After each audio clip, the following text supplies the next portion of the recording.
Chapter 8 Challenges Before Democracy Part 1 Introduction. At present, democracy is the most acceptable form of government, with most of the countries of the world having adopted it. In non-democratic countries, people are struggling for the establishment of democracy. But at times of crisis, people debate if it really is the best form of government to tackle certain specific problems. For example, the present problems of terrorism. Some people feel that imposition of strict discipline under a strong leader is essential for solving issues. Although the democratic system of government is generally considered to be better than any other form of government, it has many flaws and problems. But the positive aspect is that it is possible to freely discuss the problems faced by democracy and find out solutions to them. The challenges and problems faced by democracy today are: 1. Challenges regarding personal liberty. Democracy grants fundamental rights to all the citizens. One of the most important features of democracy is personal liberty. But in practice, the rights of citizens are restricted in many countries. Thus, an important challenge before democracy is to retain personal liberty and expand it. The different limitations of personal liberty are: A. Social pressure. One of the greatest challenges faced by democracy is social pressure. The rights granted by the Constitution remain only on paper, if not accepted by society. Though intercaste marriages are allowed by law, there is limited acceptance of such marriages in the society. The Indian Constitution grants equal opportunities for all, irrespective of sex. But the society restricts women in pursuing some type of education or taking up a specific job. Thus, social pressure limits personal liberty. B. Intolerance. Our Constitution propagates tolerance. India is a multicultural society where everybody has the right to express their opinion. A liberal democracy is one in which all groups in the country accept the fact that in a free country, people can have different opinions and beliefs and have equal rights in voicing them without fear. Many a times, the views of the majority group are imposed on the minority. An intolerant society cannot tolerate expression of ideas and views. This challenges the principles of democracy. C. Security and personal liberty. With the rise in organized crime and terrorism, the issue of security has become very important. While it is the duty of the government to take measures for the security of the citizens, it is difficult to strike a balance between security and personal liberty. As there are no restrictions on citizens holding arms in the United States, there is a rise in incidents of misuse of arms and crime. Therefore, some are of the opinion that there should be restrictions on holding or owning arms. On the other hand, supporters of individual freedom oppose the view for imposing restrictions on arms holding. Similarly, in order to prevent criminal or terrorist activities, it would be necessary for the government to impose certain restrictions on the free movement of citizens. For security measures, the citizens have to accept the restrictions imposed on their personal liberty. But such restrictions curtail personal liberties, resulting in limitations on democracy.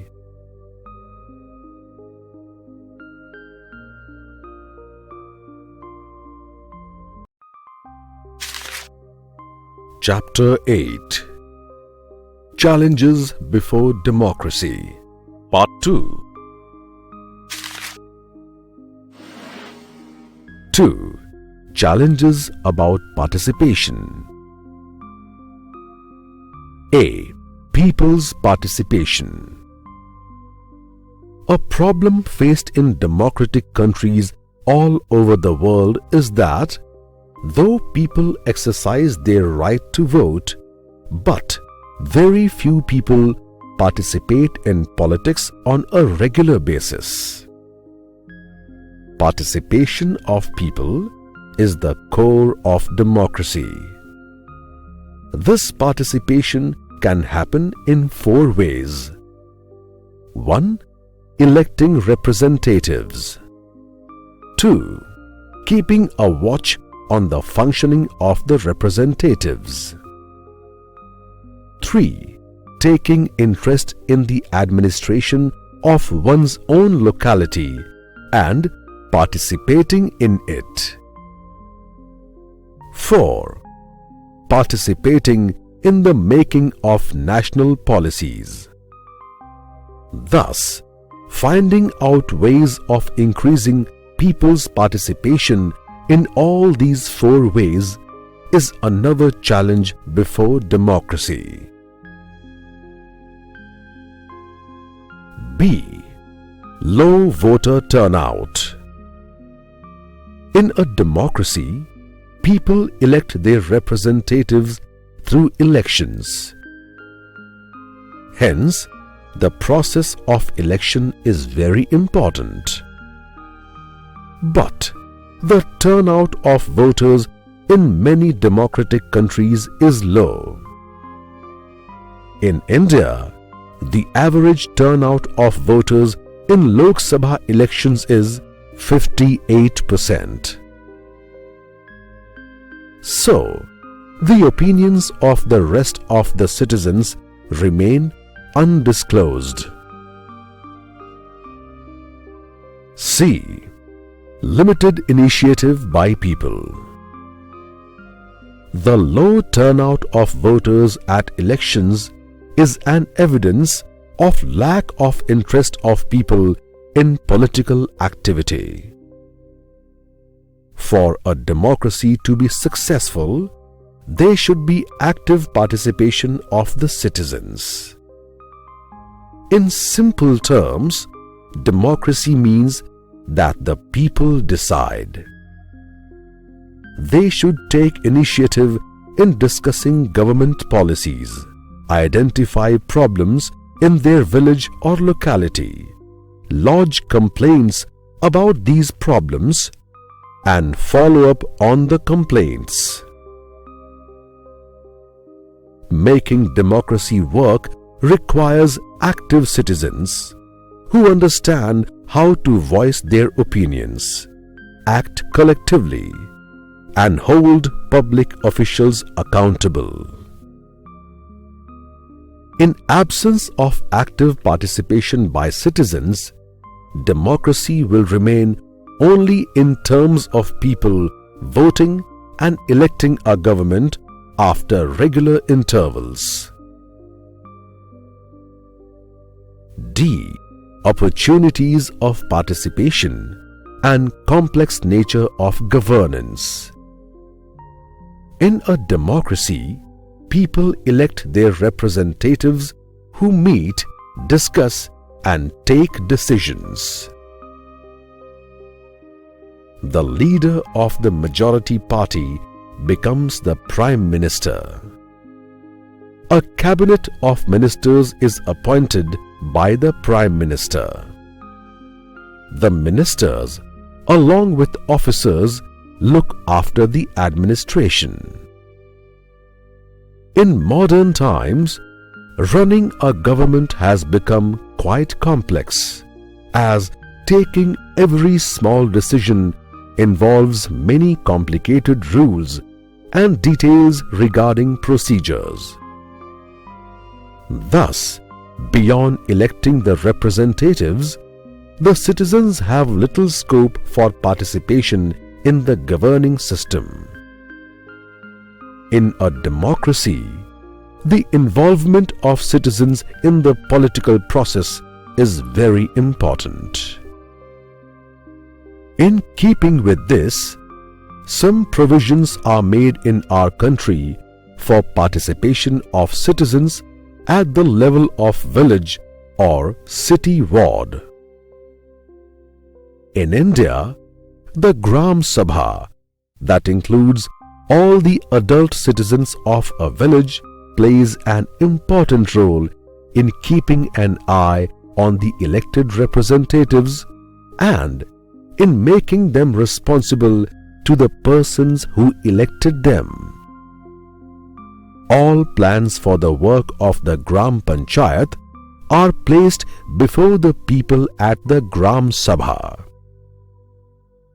The Gram Sabha is empowered to support or topple down the Gram Panchayat body.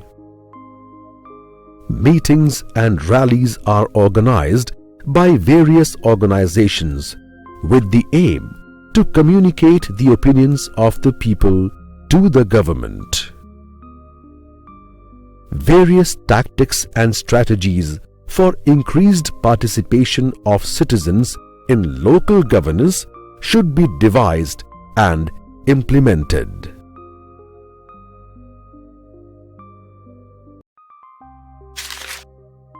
Chapter 8: Challenges before Democracy, Part 3.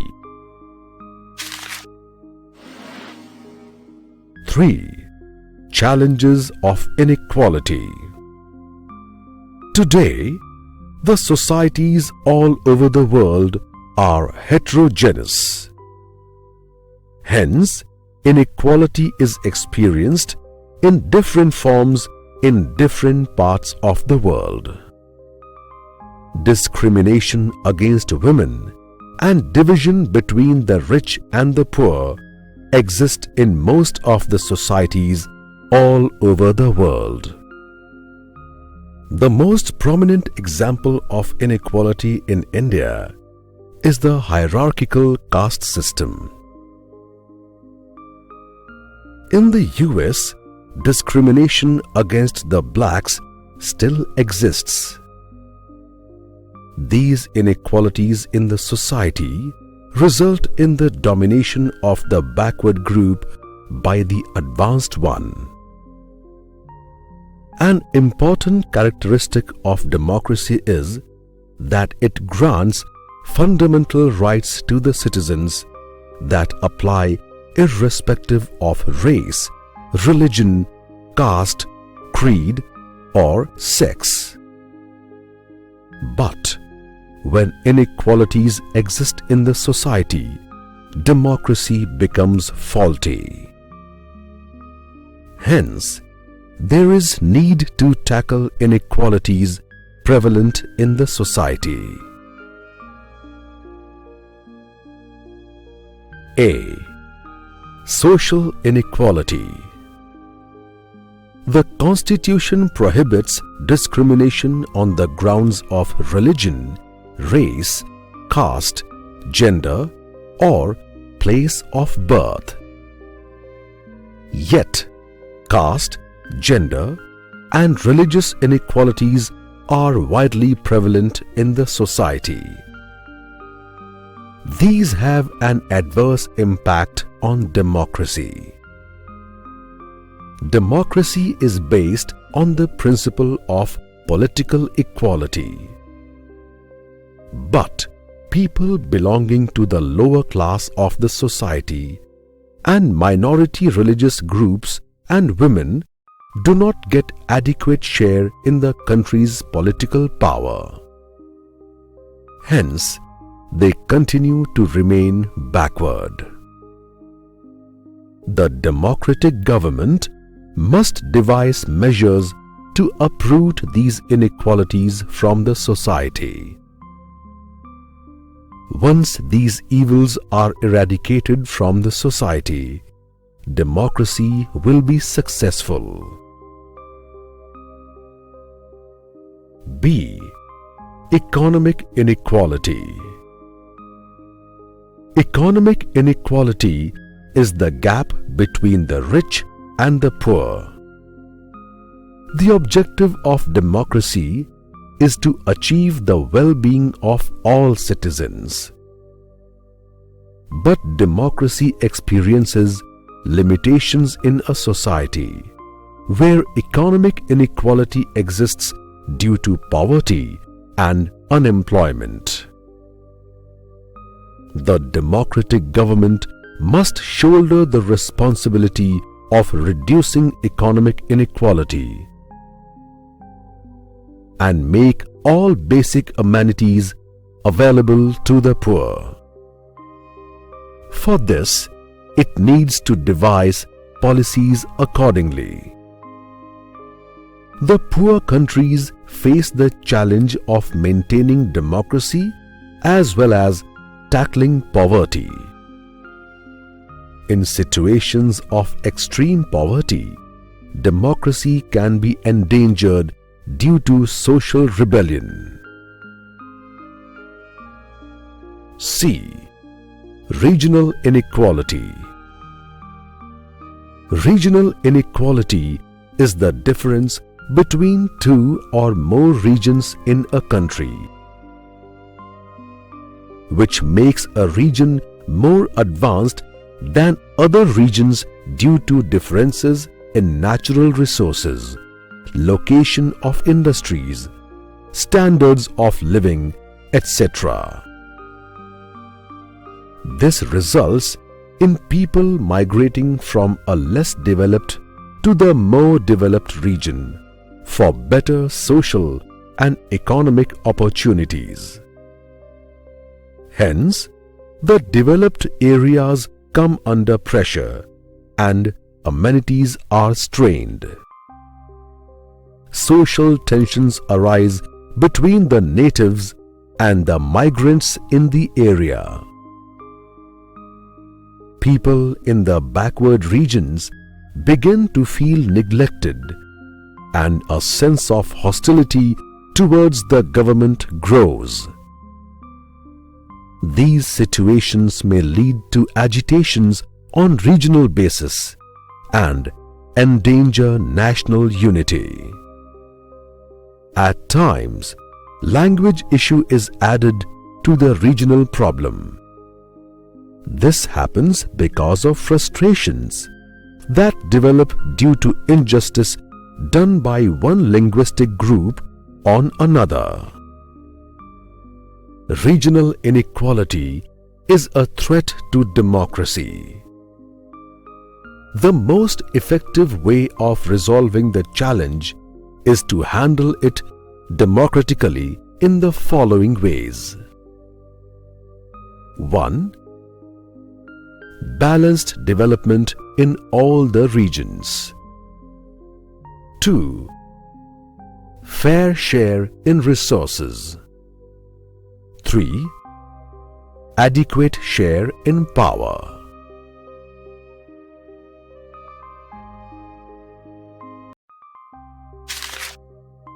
Chapter 8. Challenges before democracy. Part 4. Conclusion. We seek a vibrant democracy where everyone can participate fully and freely in the democratic process, where every voter has a voice, and where our policy makers are accountable to the people and to public interest. The supreme power is thus vested upon the people, and their key role is participation. It is only in a democracy that the people can reform and transform politics, the politicians, and the political parties. Thus, democracy has the strength to cope up with the challenges before it. The challenges before democracy are never-ending and need to be resolved democratically on the basis of law, personal liberty, and tolerance. We need fundamental political reforms and changes to our political system to make it far more transparent and accountable. Protecting the public interest just by legal provision is not enough. The country needs to be run by accountable leaders who understand their obligations towards all citizens. The need is to find out and implement policies to ensure public well-being and tackle inequality. What is most important is that we should change our attitudes and mindset. Only then we would be able to face challenges before our democracy boldly, and the country will flourish and grow.